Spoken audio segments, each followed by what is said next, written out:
hospitalizations over the last week and 6% increase over the last 2 weeks, substantially lower rate of growth in terms of new COVID identified positives into our hospital system. Accordingly, with ICUs, 13% over a 2-week period increase, 5% over a 7-day. So 0.3% 7-day increase in hospitalizations, 5% increase in ICUs. So both the hospitals and the ICUs experiencing a rate of increase that is more modest than what we have expressed and we have seen over the course of the last many weeks, for that matter, many months.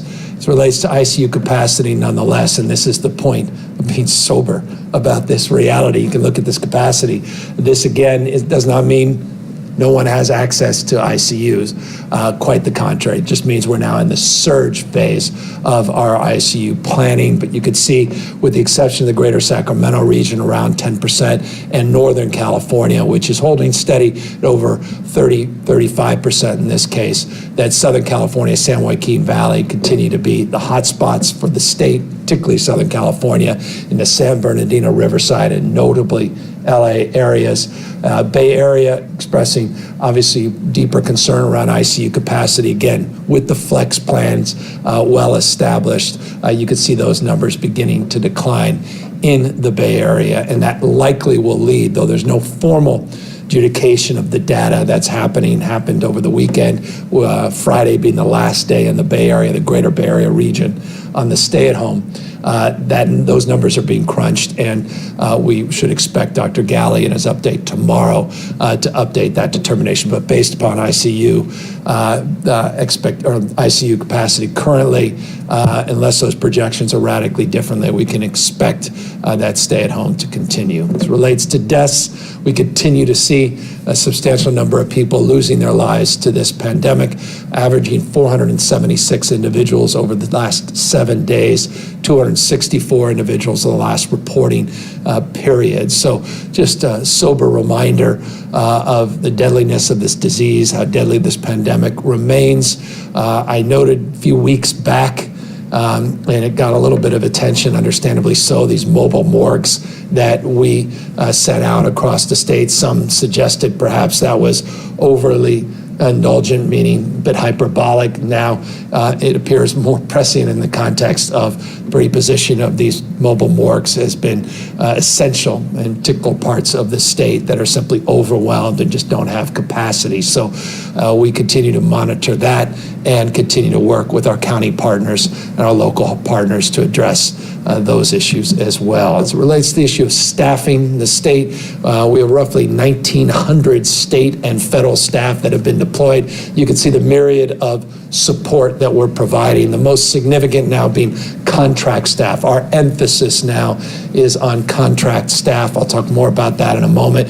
We continue to work with the federal government, Department of Defense and others, HHS, to request additional resources. That's a top priority and will remain over the course of the next 9-10 days with the current administration, and will be among the most essential and top priorities as it relates to the new administration coming in next week. So 1,878 state and federal staff now deployed across the state of California, disproportionate number in Southern California. As it relates to the next week or so, in fact, we expect within 7 days, more LVNs, more RNs, more respiratory specialists, about 1,000 contract staff will hit the ground. So we're already right now in the process of identifying exactly where they go, but we have 1,000 members, that team that will be deployed, supplementing the close to 2,000 that we've already deployed. So again, real emphasis, real focus on contract staff now in terms of addressing our staffing need. And I should note, and this is important, we anticipate an equivalent amount in the next few weeks as well. So this is an area where we're starting to see some availability of staff, some loosening of opportunities, again, to bring in not just RNs, but LVNs, respiratory specialists, among many other essential workers. Here's an update on those alternative care sites, 6 that we've included on this slide that are active in Sacramento, Porterville, Fairview, some that you're well familiar with in Southern California and San Diego, as well as Los Angeles. About 117 patients currently are in these, what we refer to often as decompression sites. These are the sites that we stood up. Many others are in warm status. These are the ones we've stood up that will allow us to decompress, take off a little bit of the pressure, the census, the total number of people at the hospital system itself has to support. As it relates to support, well, we continue to do more to support the needs of getting these vaccines delivered not only to our partners all up and down the state of California, thousands of them, but administered into people's arms. We talk now often about the last mile and the last inch. I'll talk about both here briefly, but you could see a little over 2.4 million, just shy of 2.5 million doses we are we've received to date, and getting close to 800,000 that have been administered, 783,000 administered. This is our last reporting period, and we will be updating this as we do daily with a goal, very explicit goal that we established last week to have an additional, this is additive, this is not just getting to 1 million, this is getting well in excess of 1 million, but 1 million more vaccines. We had this 10-day goal. We announced it last week, and the goal has a deadline this weekend when dust settles and that data comes in. And there's always a day or two lag on the data, so I want folks to be aware of that. We should have all of that information in by this weekend. And the reason we set a goal of 1 million is that we are sending an urgent call across the spectrum. Our healthcare partners, our legislative partners, as well as labor and business partners up and down the state, this notion of an all-hands-on-deck approach to accelerate the equitable and safe distribution of vaccines. Again, we're not losing sight of the issue of equity. We're not losing sight of the imperative to prioritize the most vulnerable and the most essential. So that's why we talk about our special efforts to vaccinate the vaccinators. We talk about those long-term settings and those notion of congregate focus, our focus on congregate facilities, residential assisted care facilities. But we now have created, and we've talked about this last week on multiple occasions, I'll repeat today, this expanded pool, the loosening of our tiers, or rather phases, and within those phases, the tiers, to allow the administration, more smooth administration and more expedited administration of the vaccinations. We've also expanded the pool of those that can administer the vaccines.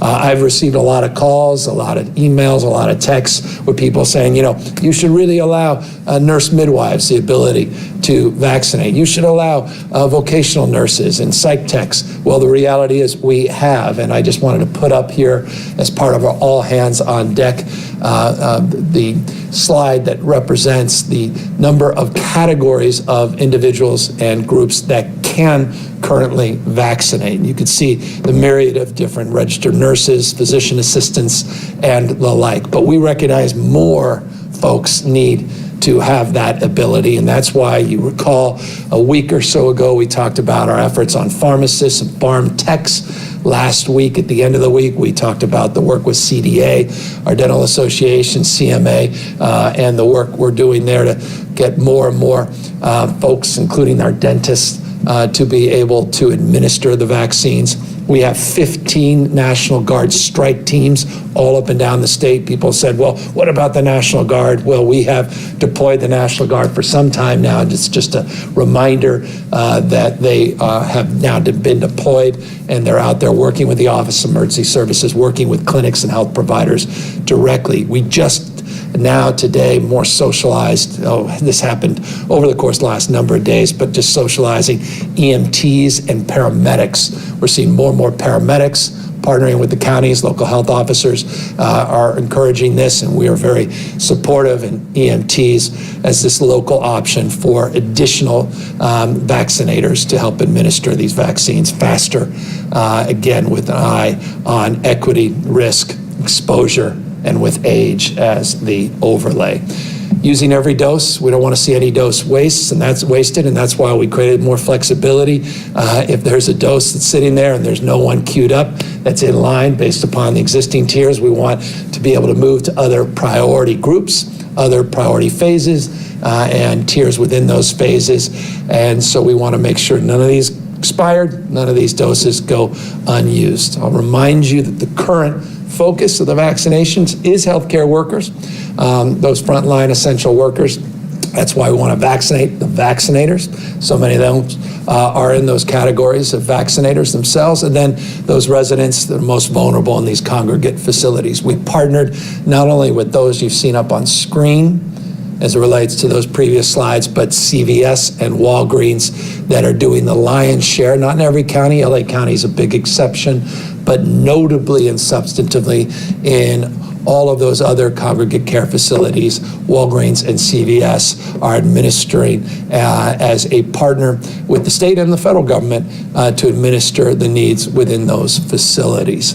The flexibility into the different phases includes the following. And so again, this is already established. We've created these phases and these tiers within the phases, but we want folks to know that we now have flexibility where we can move into these phases and these tiers, which include people 75 and over, includes people 65 and over, if those folks are not present and available. So there's no waste, more flexibility, more capacity. So people in the education system can expect to start getting vaccinated, childcare, so it's teachers and paraprofessionals across the board, those essential workers and all the support staff, all those key members of our support staff, not just teachers that are essential as well to making sure we safely are taking care of the needs of our children. For what it's worth, we talked last week about phase 1C. This is that extended phase where many of you, including myself, this is the phase that we would be in, you might be in, and this phase is now established. It's up on our covid19.ca.gov website, covid19.ca.gov website. I'll just remind you that site to learn about all of these things, about the availability and updates in terms of the availability of doses and the percentage doses that have been administered and what our time to goal is and the 1 million+ new doses and where you may be within these phases. And we will fill out details as we start to get more doses in. Again, just a little over 2.5 million doses. And that's just doses. We obviously are going to need substantially more doses to get into this next phase, and we hope to learn more with the new administration soon, as they intend to release a lot of the stockpile of doses, and we'll start to see a greater clarity and then meet your expectation to start to put some timelines, or at least expected timelines, so that we can deal with the anxiety that I know is palpable out there about when we have that availability, when, well, we see it. As it relates to vaccinations as well, we recognize that the current strategy is not going to get us to where we need to go as quickly. And so that's why we're speeding up the administration, not just for priority groups, but also now opening up large sites to do so, meaning Dodger Stadium, Padres Stadium, Cal Expo, these large mass vaccination sites. You start to see those coming up as early as this week. You'll see many, many more, but these are just 3 sites that will be coming up this week. So this is encouraging, and this is, again, part of that flywheel. I know it can't go fast enough that all of us should anticipate and expect as it relates to increasing that last mile for administration. Get it out of the freezer into people's arms, these vaccines. $372 million is the budget that we submitted to the legislature on Friday. This is $372 million for IT upgrades, and we're going to have more on that later this week. Logistics, commodities, the public education campaign, more on that in a moment. In addition to this, we mentioned on Friday, we anticipate $350 million. We're going to get the details of that and the rules attached to it from the latest stimulus. That's just on vaccines. That's not the money available, $1.7 billion for testing and for tracing and other supports related to this pandemic, but specifically for vaccines. So that money we want to move. It's building on the existing supports that the legislature has provided us. With gratitude, we extend that support as well from the federal government that was identified not only for the state, but also for counties like LA in particular with direct appropriations. Public education campaign, I mentioned just a moment ago, we're focusing on the key message of safety and efficacy. We're also focusing on this query that we get all the time, which is how much is it going to cost? It does not cost you to get this administered. Information is private, it's protected, and then this encouraging message around the importance and the imperatives of continuing to wear a mask and wear a face covering, even after you've gotten that first dose, that first shot. And the whole predicate, the whole foundation, the value proposition we bring into the campaign is meeting people where they are, and more on that right here. We want to make sure we build on our engaged and trusted messenger strategy that is well established through previous programs, particularly around the census. So we're going to build on the past campaign. This is more you got the air campaign, this is more the bottom-up campaign, and we're partnering with 150 CBOs. These are community-based organizations, non-governmental organizations with philanthropy, 40 ethnic media outlets, 18 different languages. This gives you a sense, I hope, of how we are looking at our messaging strategies, our public outreach strategies, very comprehensively, not just top down. But with that, let me go to a PSA, two PSAs, actually, that highlight a little bit of some of the new messaging, build on the existing messaging package. We put out many, many different PSAs. These are just some of the PSAs related to the vaccine that you should be seeing very, very shortly. COVID-19 vaccines have arrived.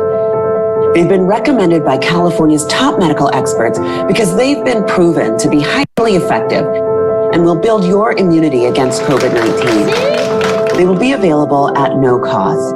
The COVID-19 vaccine can help protect you and your family and end the pandemic. And remember, keep wearing your mask even after you've been vaccinated. To learn more, visit vaccinateall58.com. Las vacunas de COVID-19 están aquí. Son recomendadas por expertos médicos de California porque se ha comprobado que son altamente eficaces y estarán disponibles sin costo. La vacuna de COVID-19 puede ayudar a protegerte a ti y a tu familia y acabar con la pandemia. Y recuerda, sigue usando mascarilla aún después de vacunarte. Para más detalles visita vaccinateall58.com. So that's just an example of two of the new pieces that we're putting out. This will complement, again, a lot of what we've already been doing, and you'll be seeing a lot more. We hope to invest with the support of the legislature, $40 million in this campaign. In addition to that, we want to build even more investment into our partnership program with CBOs, ethnic media, and the like. So substantial and significant effort in this space. A lot of the resources that we hope to be investing over the course of the next number of months, we will look to be supported and advanced with the collaborative spirit that we've already received for well over a year with the California legislature. And in addition to that, just the ongoing support we seek from philanthropy that's been essential in terms of a lot of the creative work that's been provided and a lot of creative thinking that has also been advanced throughout this process, and a lot of the social media side, not just the more broadcast side of the equation. Speaking of something that is, well, I don't know if it's creative, but it's interesting, at least to me, and I'll tell you, it certainly was this morning with my household, my 4 kids, that, and excuse them and forgive me, seemed more intrigued by this slide that we were working on than anything else related to this pandemic, because of their love for animals. We have 2 gorillas at the San Diego Zoo that now have tested positive for COVID-19. 2 that have been tested positive. We have another that's symptomatic. We're currently confirming the source of the infection and the strain. There is some question, did it come human to animal? That's being determined, and one has to respect that process and the adjudication of the facts. But nonetheless, it's just an area that's long been of concern, human to animal transmission, but our beloved gorillas, obviously, we are concerned about, and San Diego Zoo, best of the best. They've tested now formally 2 positive, but 3 are symptomatic, and we are likely to see more information about this in real time in the next hours, not just days. But I thought I'd just bring it up because, as I say often to all of you, what tends to resonate in my house, I want to make public to you in real time, and that's the update in terms of the status of these gorillas in the San Diego Zoo. So with that, we're happy now to take any questions. And for what it's worth, I'm not only joined today by Dr. Galley, but by Yolanda Richardson, runs our GovOps, who is also key partner in our logistics and operations around the vaccinations as well. And so all 3 of us are available to answer any questions. Stephanie Sierra, KGO.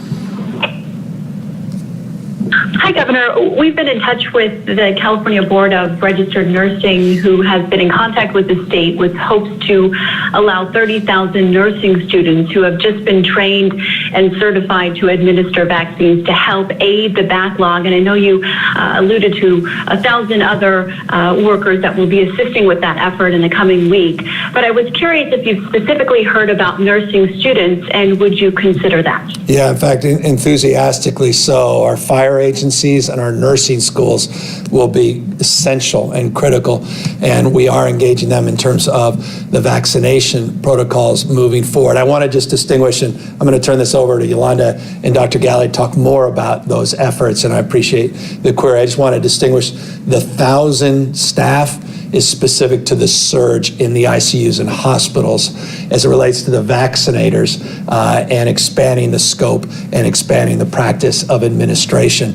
That's separate in nursing schools and fire agencies, among many, many others. You saw that list are being sought to secure that last mile distribution and administration of the vaccine. Dr. Galley and Yolanda, perhaps you can amplify that a little bit more in terms of the status of our nursing school conversations in particular.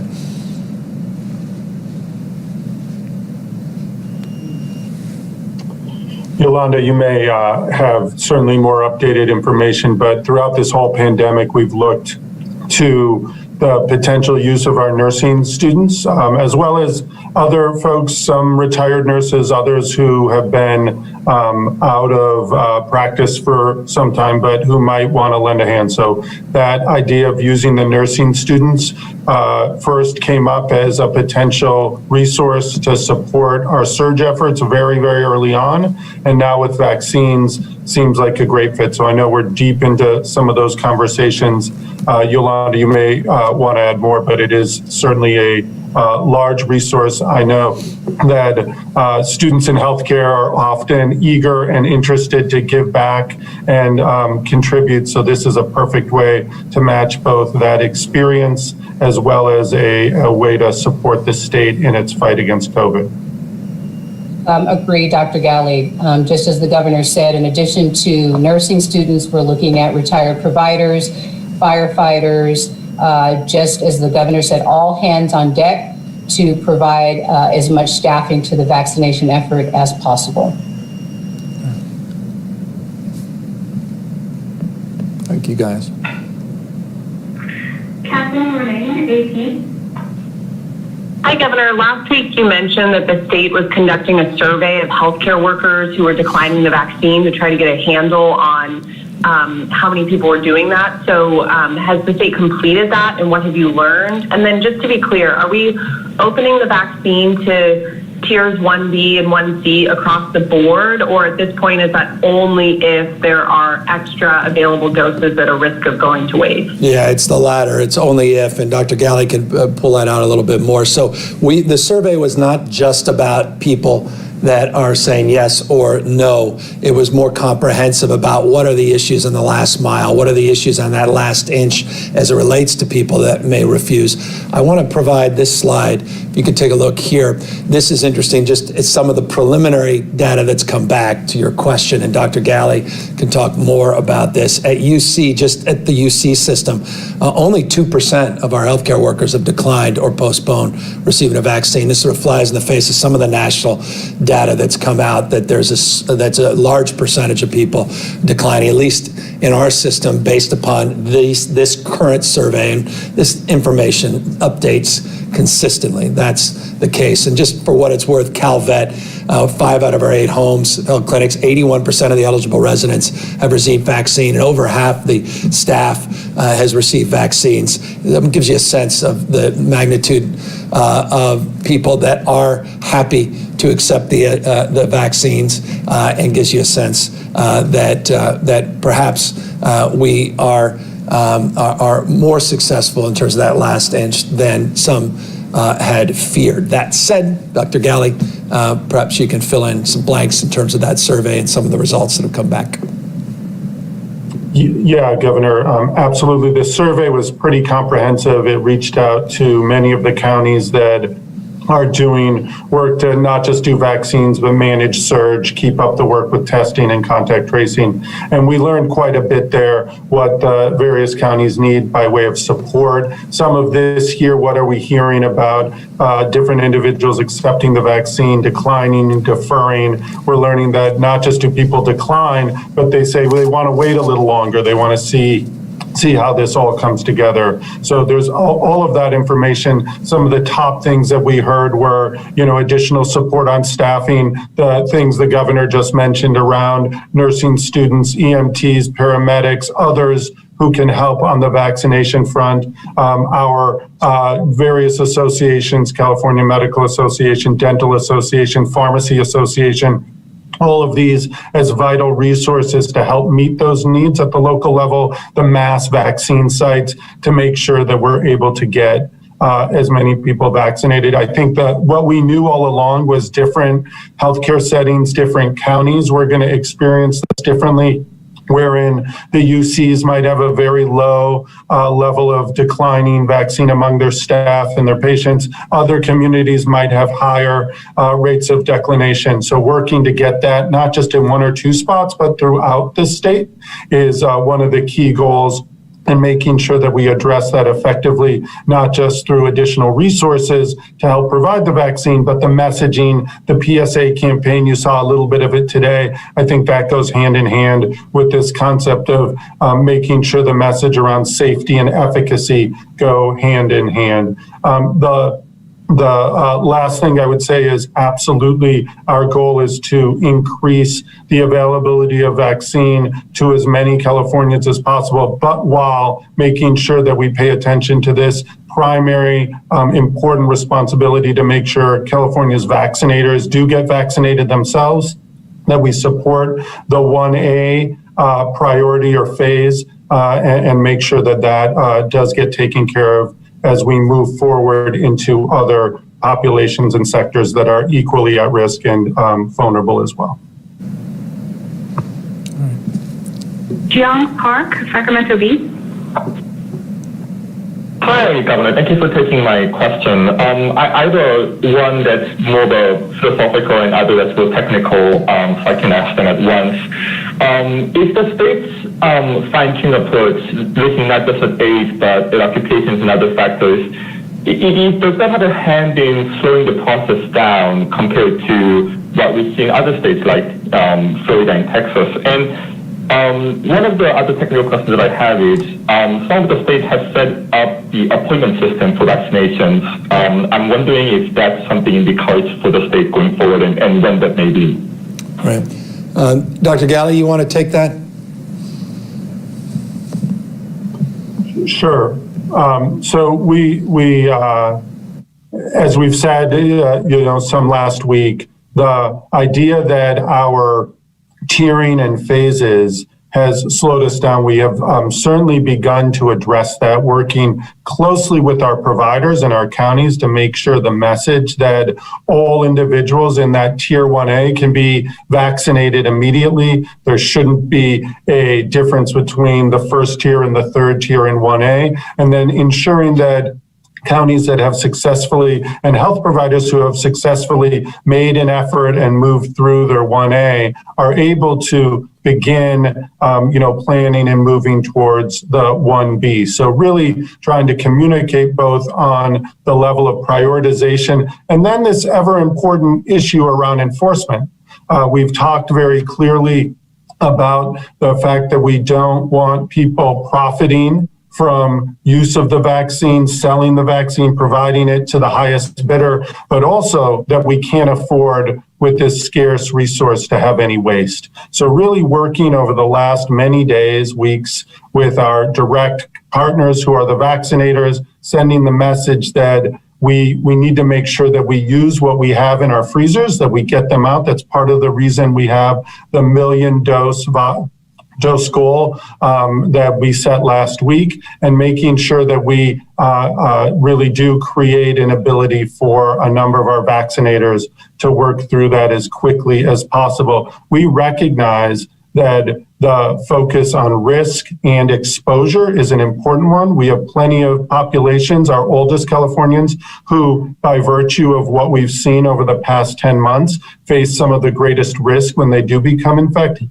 So ensuring that we stay focused not just on those in our general population, but first and foremost on our oldest Californians in congregate care facilities, working with our pharmacy partners and a number of others to make sure that that happens. And then secondly, focusing on exposure. We've talked about from the beginning the role of the essential workers, those on the front lines of whether it's in our hospital and healthcare facilities, whether it's in our food industry or other key places that keep California going, making sure that unavoidable potential exposure is protected with some vaccine. So the goal of making sure that the state and our counties and many, many others, in fact, clear the way so that we can get vaccine out as soon as it comes into the state is a key goal. And we've made a great deal of progress on that in the last week. And just a reminder, the third leg of that stool, risk, exposure, equity. So risk, exposure, equity with that age overlay. That's the foundation. Flexibility now within the tier that we're currently in. Just a reminder, current focus on vaccination, healthcare workers, residents in long-term settings, but now flexibility with that that sort of prong of focus, equity, exposure, risk, and age, allowing more flexibility within phase 1B, tier 1, phase 1B, tier 2. So anyway, thank you for opportunity to clarify. Karen Luna, LA Times. Governor, in light of the potential for armed protests at the California Capitol in the coming days, what extra security precautions have you ordered to prepare for that? And then separately, do you plan to activate the National Guard to support law enforcement? We as needed on the latter, and the answer is pretty self-evident for anyone who's been around the Capitol, that everybody is on, I think, a high alert in terms of just making sure that everybody is safe and protected. People's free speech can be advanced, but there's no violence. And so those operational decisions are with the California Highway Patrol, and I'm happy to encourage them to talk to you a little more detailed, the extent we can socialize some of the operational plans appropriately, but I can assure you, we have heightened level of security as it relates to some concerns. Dustin Gardner, SF Chronicle. Thank you, Governor. Hey, Governor, this was asked the other day, and I just wanted to revisit it. What is your current stance on the call for impeachment or invocation of the 25th Amendment? I'm all for it, but I'm really right now, so you got it. So let me just, but I'm trying to get 291 folks from the Department of Defense, trying to get more support from all levels to bring down. I'm being candid with you. I'm focused on this vaccine distribution. I'm focused on the surge. I'm trying to drive to get us through this extraordinarily challenging period. And I appreciate that focus, and I support it. Clear. But that's not my focus right now. My focus, candidly, is on you and your family and your safety as it relates to issues associated with getting us through this very challenging wave in this pandemic. And so that's where my energy flows right now. Brody Levesque, LA Blade. Hey, Governor. Good afternoon. Actually, my question is for Dr. Galley. Dr. Galley, in a press conference last week, your wife indicated that Los Angeles is basically at a crippled point in terms of oxygen supplies. Governor Newsom, I believe you ordered more morgue trucks in for the LA County Medical Examiner's Office. Where are we sitting in terms to address that also with the minority populations? I've been trying to get the breakdowns on the numbers to see how the Black, Asian, Latino, and even our own LGBTQ community are being impacted. As all of this is going on in the background, where are we actually at with that? Because this is getting a little scary here in Los Angeles. Doctor, you want to take that? Thanks, Brody. Yeah, sure. Thanks, Brody, for the question. And I'll tell you that a lot has come together in the past many days as it relates to oxygen. I mean, these are many weeks in the making, working with specific facilities, working along the region. Lots of progress in terms of addressing the specific needs of certain facilities, certain hospitals that have a need and issues with oxygen, but even more working on making sure oxygen is available to those who are maybe able to be discharged into the community and go back home with home oxygen. So at 3 levels, addressing the supply within the specific hospital systems, making sure that the county broadly has access to additional oxygen so that if a facility reaches internal disaster from the point of view of oxygen need, that we're able to circumvent that and make sure that they have enough, and then ensuring that the home oxygen delivery systems that we often rely on, often depend on to support people to go home, that isn't delayed in any way. So all 3 of those efforts are well underway. A lot of engagement with the Army Corps of Engineers, identifying specific facilities, not just in LA County, but in Southern California broadly, that could benefit from some improved upgrades to their oxygen delivery systems. So all of that is in place. And at this moment, the capability to address facility by facility those needs is real, working closely with the county and making sure that those are addressed. So I think a lot of progress in the last week. I think some encouraging news on that front, and really proud of the work that the teams at the state did with our local partners, a lot of private partners and federal partners to make this situation better. I'll just remind folks, we created this oxygen work group many, many weeks ago to address the issue related to demand. And last week we put out a deck of slides socializing some of the improvements we've made in terms of supporting our efforts at the local level and expanding our reach nationally in terms of getting more assets, more resources. So these mobile oxygen systems have been leased. We've increased access to this home oxygen strategy, which Dr. Galley's talked about in the past. We've got these response teams, specific oxygen response teams down in the LA region, and we have these oxygen concentrators that are already deployed. So we laid out a lot more details than this slide provides, but it gives you a sense of the urgency of focus in this area. And while things are materially better, that is not shared equally, meaning there are issues, and we are acknowledging, we acknowledge that, but it's a dynamic process, and so we recognize the importance and the imperative of staying on top of this issue and continue to do what we can to be supportive of addressing the needs down there. Patrick Healy, NBC4.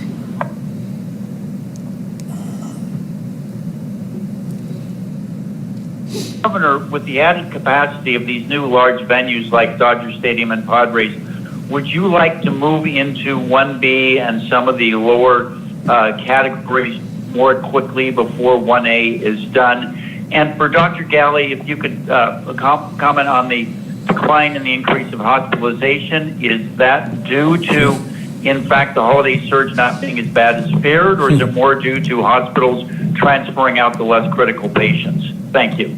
It's the right question, and I'll, just because you asked the doctor, I'll let him answer. I have strong thoughts on that as well, and I'll turn it over to Dr. Galley. Just as it relates to the first part of your question, equity, focus on vaccinating the vaccinators, making sure we're taking care of our most vulnerable in congregate facilities remains our top priority.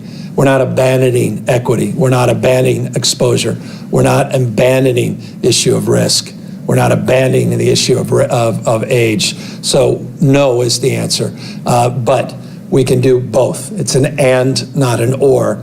As we get more vaccines, meaning we get more doses, and we anticipate many more doses, that will allow us, with the flexibility of the rules that we put forward, the ability to provide the resources and support at these mass vaccination centers that still allow us to maintain that thrust of focus. Dr. Galley, perhaps you can build on that first and then answer more specifically on the second part of that question. Yeah, and Governor, you hit it right. The focus on equity, the ability to use these mass vaccination sites as additional touch points where people can get vaccinated in these early groups is going to allow us to reach that goal. We want to get out vaccine as quickly as we can in California, starting with those who are going to be in charge of vaccinating the rest of us, making sure that they're protected and safe on the front lines of the surge, on the front lines of the vaccine sites, on the front lines of the testing centers, but then also that key focus on, really driven by equity. We know who's sort of shouldered the brunt of this pandemic. We've been tracking that in our data for many, many months, sharing it with you and making sure that we don't overlook them and do all that we can to engage them in our vaccine efforts, while keeping an eye on the ability to move forward into those other phases and those other tiers so that more Californians can get that reach. So not just really focusing on these phases and tiers, but setting up a number of vaccination sites under the excellent, amazing leadership of Secretary Richardson, working with our local partners to get that set up. I think that's going to deliver on this risk, exposure, and equity framework that the governor laid out a moment ago. As it relates to the hospital numbers, we did know and expected that if the regional stay-at-home order, certain aspects of our own behaviors, some of the communication about the severity of the situation, that if people made some different decisions in the last half of December, that we would begin to see some flattening of those hospital numbers. First, it comes with a slight dip and plateau in the case numbers, and then you'll see the hospital numbers followed later with the ICU numbers begin to plateau. That said, we are still concerned that over the last week, we've seen some high case numbers, and those will end up in our hospital, 5-10 days from now. So I don't want to think that we're out of the woods in any measure. We are still focused on the middle of this month, the end of this month as hospital numbers, but we are grateful and expected, given the choices we made, the policy decisions, that we would see a slight flattening now, buy a little breathing room, get into this period when registry staff are more available, that we're able to bring them into the California healthcare delivery system to meet the needs of patients. And we're beginning to see some of that right now. So Dr. Galley, and perhaps let me sort of expand on the question and just offer you a chance to illuminate us further in the conversations we have almost hourly as it relates to the fundamental question of, are we experiencing that holiday surge that so many of us feared? Now, you had Christmas, Hanukkah, Christmas, 25th Christmas. Now we're getting in the second week of January. You should start experiencing some of that signs. You've got obviously New Year's. Where are you? What's your sense of, when should we really start to see or not see that surge in terms of just days and the upcoming weeks?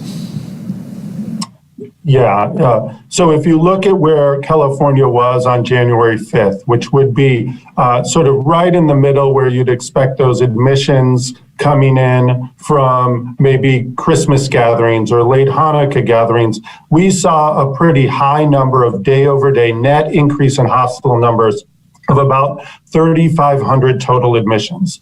Over the last day or two, we've seen that number come down, 2,500 admissions yesterday. That's a significant difference.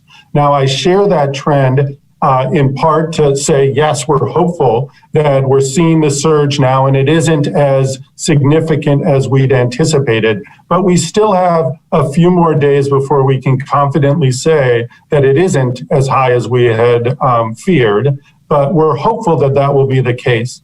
Even though I'll just emphasize that we do see some numbers in cases over the last few days that we expect will continue to impact our hospitals. And that's why, as the governor put out, we continue to reach out to get additional staff for the hospitals. We're continuing to assess the oxygen situation, making sure that the 911 systems are robust and able to go to the places with capacity. That really hand-to-hand work with our counties and our hospitals at the local level is going to carry us through the next couple of weeks. But absolutely, I think we're in the early parts of that holiday surge. It looks encouraging at the moment, and we'll keep watching the numbers over the next many days. The moment, emphasis at the moment, but this week in so many ways will be determinative, and we look forward to those updates. But I appreciate that additional clarification, Doctor. And again, just with anything until we really have the benefit of all this data. But I'll remind people, just in sort of closing out this question, that the Monday data, we always, we really want to see. That's why Dr. Galley updates you on Tuesday. We'll know a little bit more as dust settles over the weekend data and the reporting lags that we often receive. As I said, this week will be profoundly significant in terms of being able to definitively answer that question. Final question, Vicky Gonzalez, KCRA. Governor, when it comes to the educational approach to businesses, some are just not heeding that. Some counties that I've spoken to have received an increase in complaints of businesses operating when they shouldn't be operating. Are you seeing this statewide? And I would imagine, is it concerning? And realistically, how can you respond to individual businesses that are continuing to operate? The vast majority of businesses are doing the right thing. We had updated you and others a week ago. I'll provide you additional information, make sure you receive it. You should be receiving it momentarily, about the enforcement that we've done over the course of the last number of months, and the fact that through those enforcement check-ins, the Alcohol Beverage Control, Board of Cosmetology, and others, the overwhelming majority of businesses are doing the right thing and are holding strong against all of the headwinds in terms of their own economic reality and vulnerabilities. And so we're seeing more and more people doing the right thing than we are people that are simply thumbing their nose. We also seen that also in terms of local enforcement and the partnerships in counties, large and small, and working with sheriffs up and down the state of California. But there are areas where there's stubborn pushback, and as those things are called out, we are doing direct contacts, and we are enforcing those rules and regulations, not just in terms of retail operations, sort of units, but also larger manufacturers up and down the state. And so we will provide you that enforcement information as we put out last week. We'll have an update for you as well on the basis of what's occurred over this last reporting period, give you a sense of all the warnings we put out, the compliance, that was immediate after those warnings, and in those few cases where we unfortunately had to move forward with more aggressive enforcement action.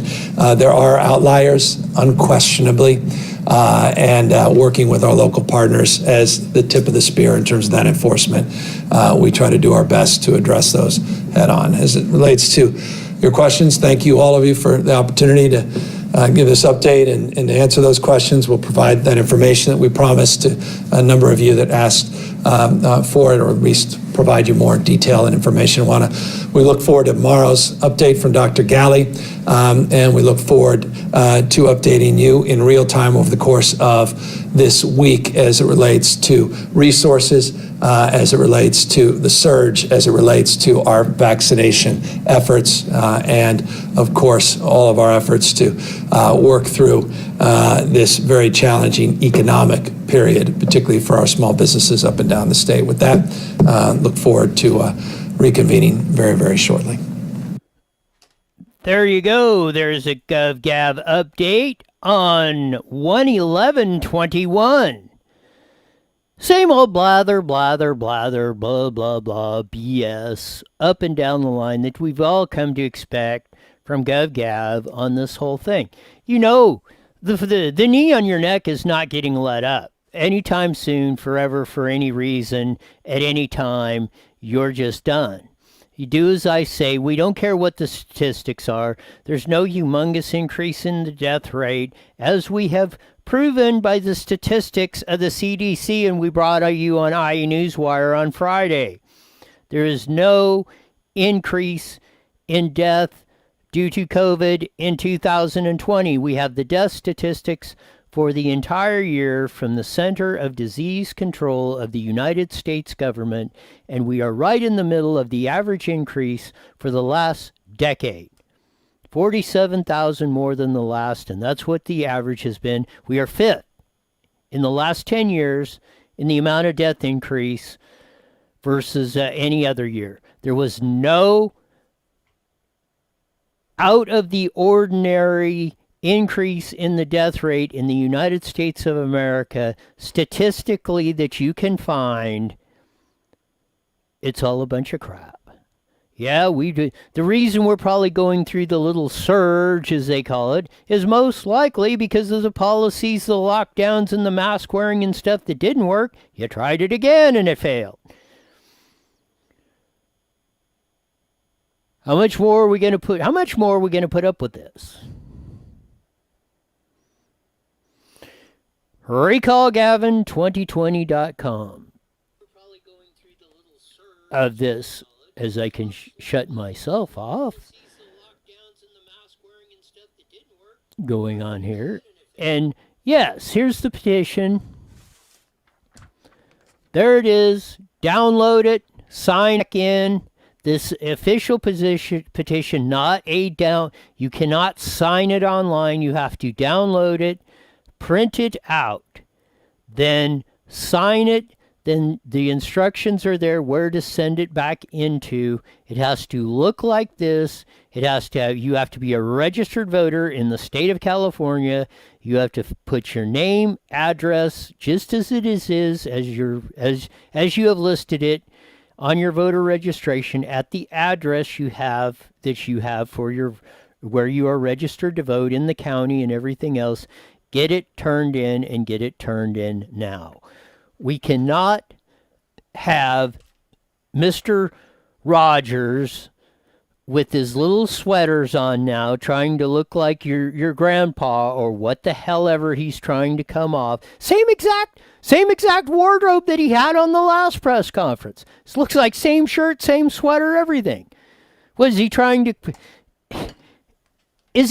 claim that he's destitute or something, or he's same as you and me, the sweater wearing, dining at $1,000 plus a plate French Laundry, busting all the COVID regulations.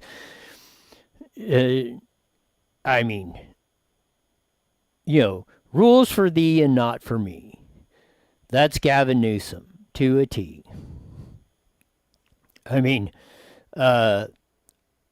It's utterly ridiculous. I don't know why people aren't en masse out there signing this petition.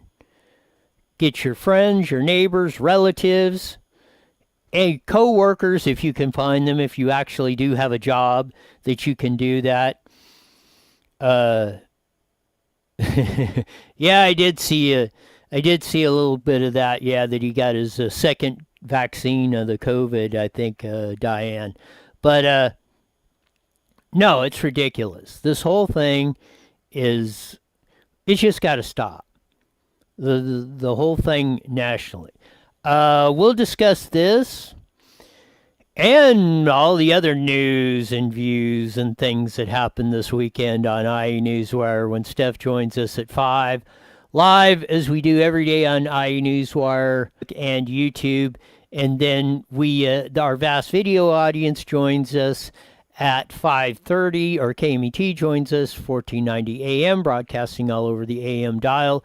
Joins in for the last half hour of our broadcast, but you can pick up the whole thing, which is really, really, really entertaining. You need to tune in, get our broadcast going on 5 o'clock, because this will be a humdinger of a show. We will have Dr. Kelly Victory on, and I'm sure she'll have something to say about Gavin Newsom. And it probably won't be pretty, but we shall see what she has to say about the pretty boy. Until our next broadcast, see ya!